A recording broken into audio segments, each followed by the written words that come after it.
Salam mehribanlar, Moda Fasonlar kanalyna hemmeňiz hoş geldiňiz. Bugun size A-fason köýneklarynyň biçilşi, A-fason köýnekleri barada görüň bermekçi. Gelin hemmämiz bilelikde video tamaşa edelim.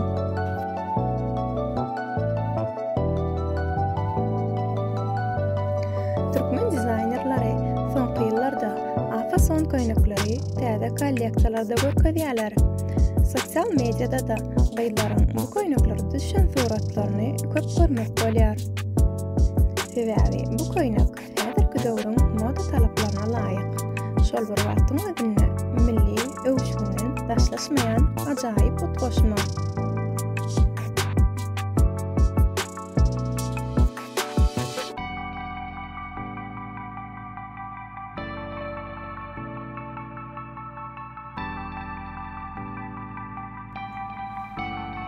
A-fason köýnekler häzirki döwürde ýaşlaryň arasynda giňden ýaýran. Döwre bap hemde milli keşdeleri özüne jemleýän giyim görnüşidir. Ol diňe bir günnelik kullanmak üçin däl, eýsem bayramçylyk dabaralar üçin hem amatlydyr.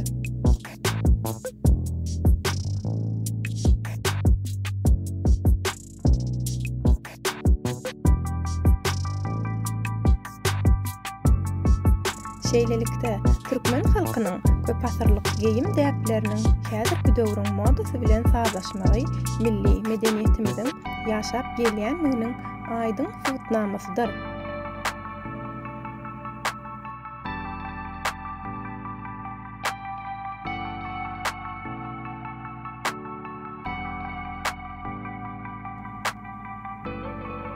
A-fason köýnekleriniň meşhurlygynyň sebäpleriniň biri hem onuň dürli ýagdaýlarda giyilmäge amatlylygydyr.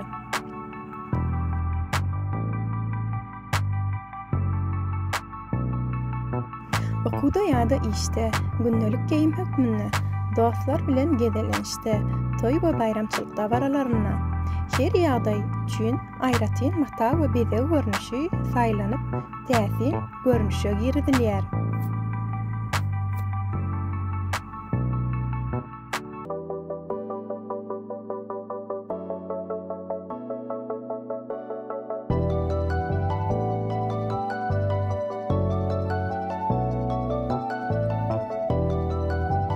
A-fason köýnekleriň häzirki zaman modasyndaky orny.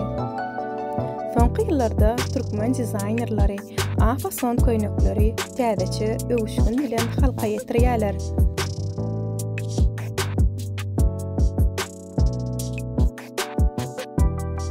Milli keşdeleriň häzirki zaman dizayn bilen goşdurulmagy ýaşlaryň arasynda uly gyzyklanma döretýär. Şeýle köýnekler diňe bir Türkmenistanda däl, eýsem halkara moda sergilerine hem görkezilýär.